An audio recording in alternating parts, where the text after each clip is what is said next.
Here we have a jukebox with research data.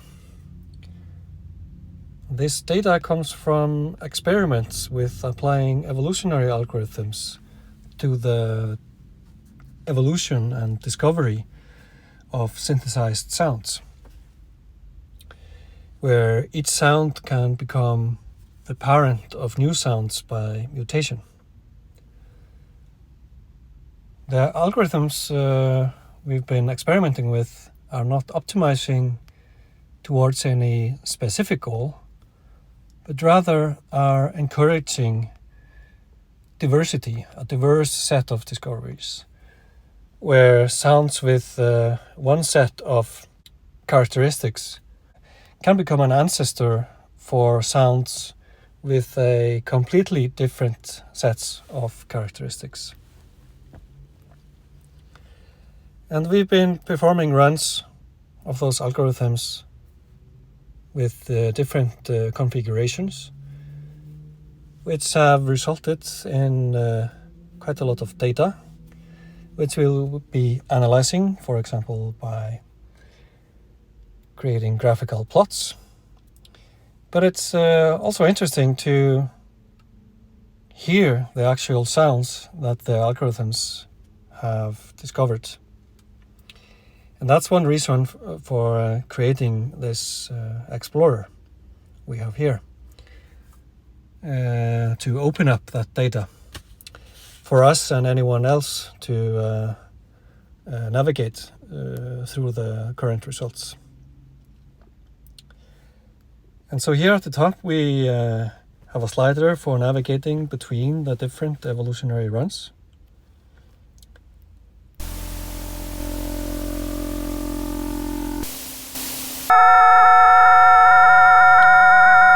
And the second slider navigates between the predefined classes currently being used within each evolutionary run.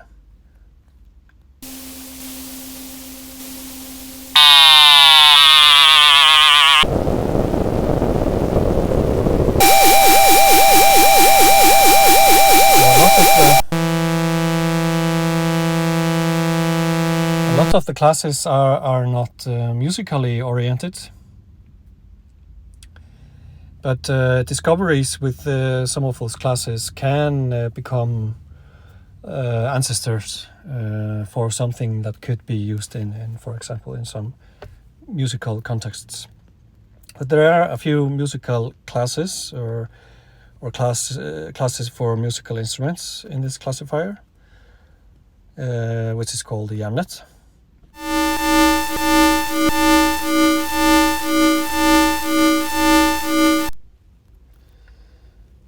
Then we can hear something more resembling musical instruments we might know.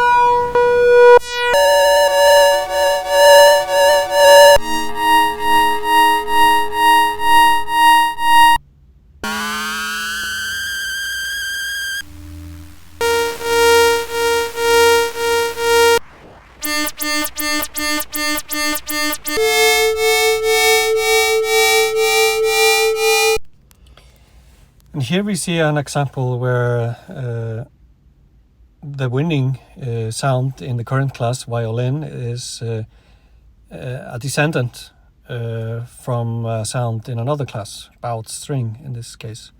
So bowed string was the winning elite, winning sound in bowed string instrument class was mutated, and that new sound became the winning sound for violin.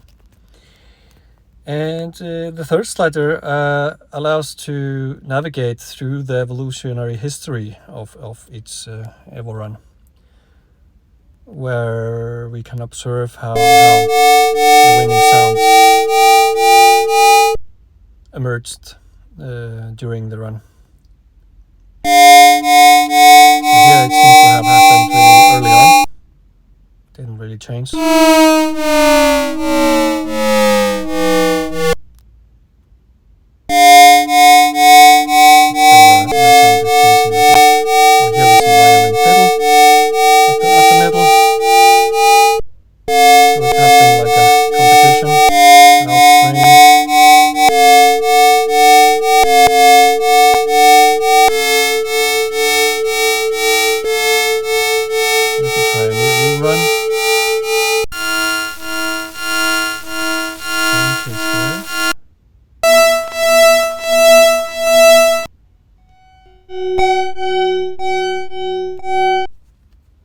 Let's see how this evolved.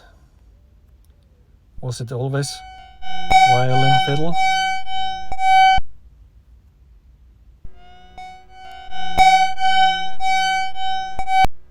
No. Here we see that at iteration 63,000 or somewhere around that, a sound from the mandolin class was muted and won the fiddle class.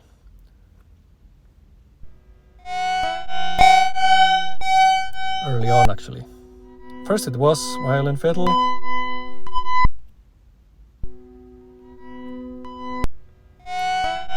Then came in the descendant of a mandolin.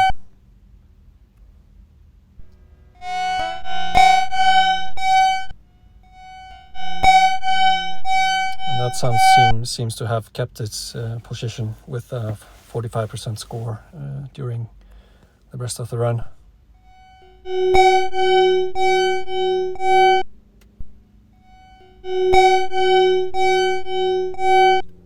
So it can be fun to play with these sliders, but for comfort and ease, it can also be nice to enable automatic playback to kind of passively listen to what came up during those runs by pressing this auto button here. So random evolutionary run and random pass is chosen while I have this random button enabled. I can disable that to have sequential navigation through the classes.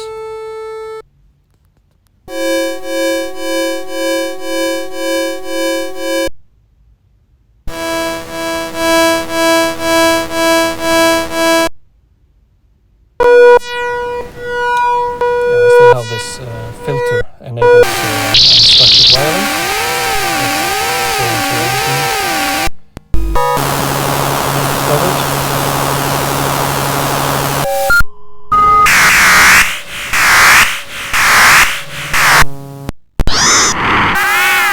And we can go back to random exploration.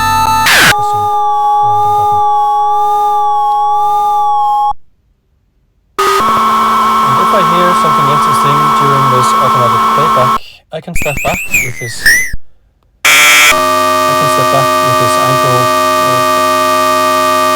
I can step back with this angle button to the left of the auto button. To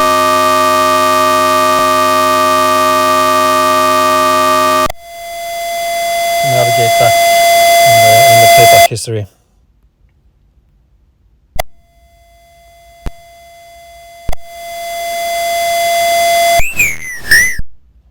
So let's say I like this sound.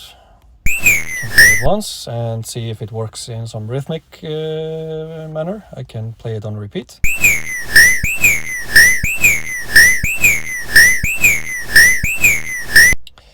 And let's say I like it, I want it on my list of favorites. I can press the heart.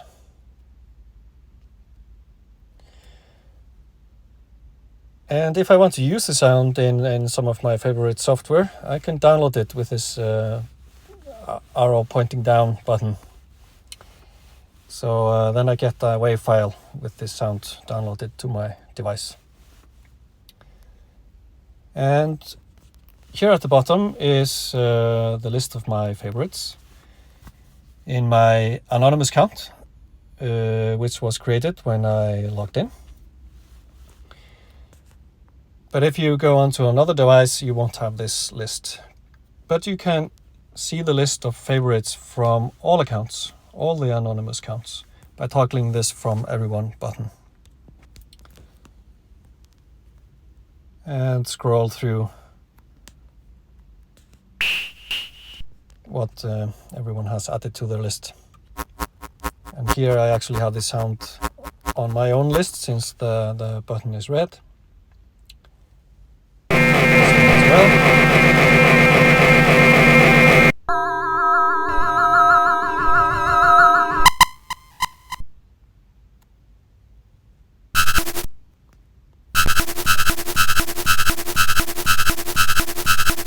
So here's a sound that is not on my list. Someone else added it to their list of favorites, and I can make it my favorite also by pressing this heart button. And further down we have sliders for 3 settings of the sound: duration, pitch, and velocity. And the default settings are those that the sound had when it won its current class. So this filing rasp sound won that class with a duration of half a second and with a pitch delta downwards by 36 notes and with half velocity. But so with these sliders, it's possible to change the settings to see if something else interesting comes up. Not in this case. So it doesn't really work to make it longer. Let's try another one.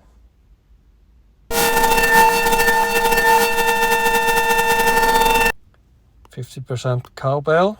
Let's try making it longer.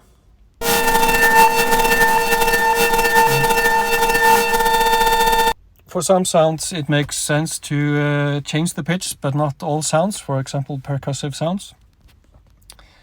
But we can try changing the pitch of the sound and see if it has any effect. Seems to have some effect.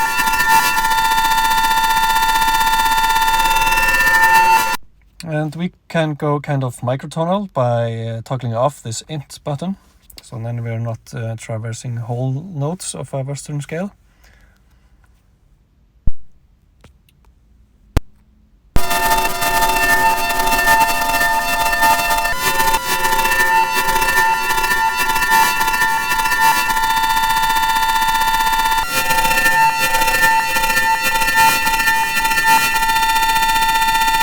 And it's the same case for velocity.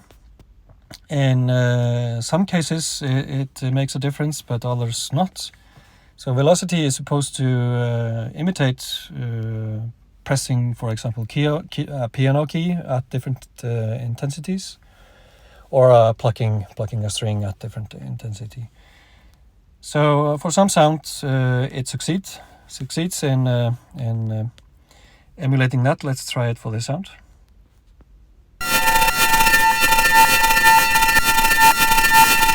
No, not for this sound. For some of the piano sounds, it works.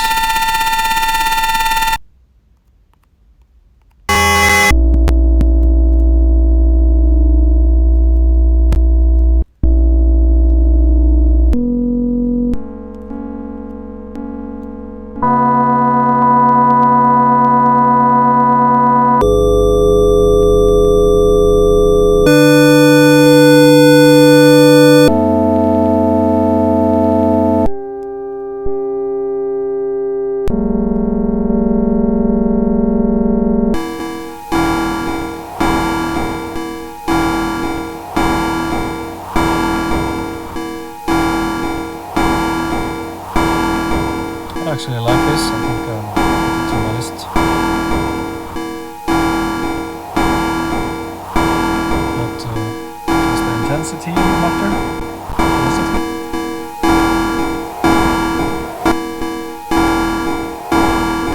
Nope.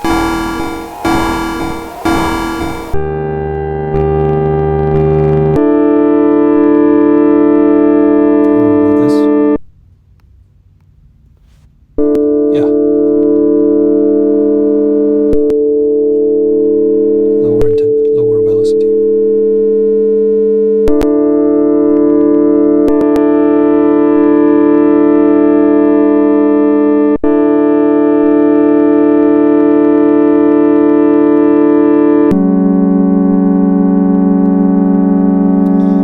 And each time a sound is rendered, a remote service is by default called, which uses the same sound rendering engine as was used during the evolutionary runs.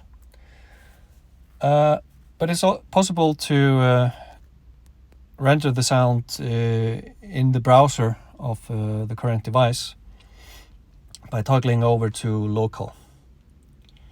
It uses the same technology, for example the Web Audio API, but there are some implementation differences. So in some cases rendering locally versus remotely can sound differently, and that can actually just be interesting. So this is on this device. And remote service. Same effects. You can try a different sound.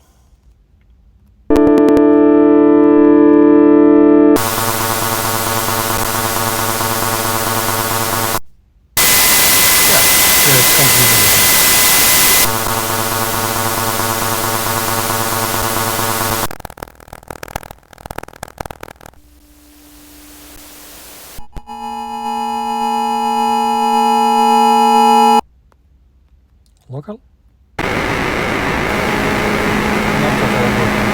Not at all working.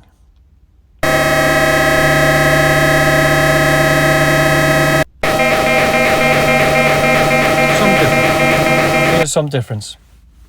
And more interesting, I think, with the remote service.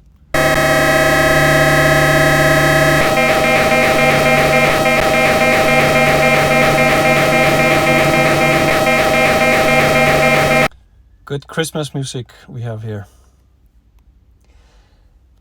And here are toggles for including or ignoring evolutionary runs that do not promote the diversity, but rather optimize for just a single class at a time, which were performed for comparison and to measure whether the diversity promotion really matters.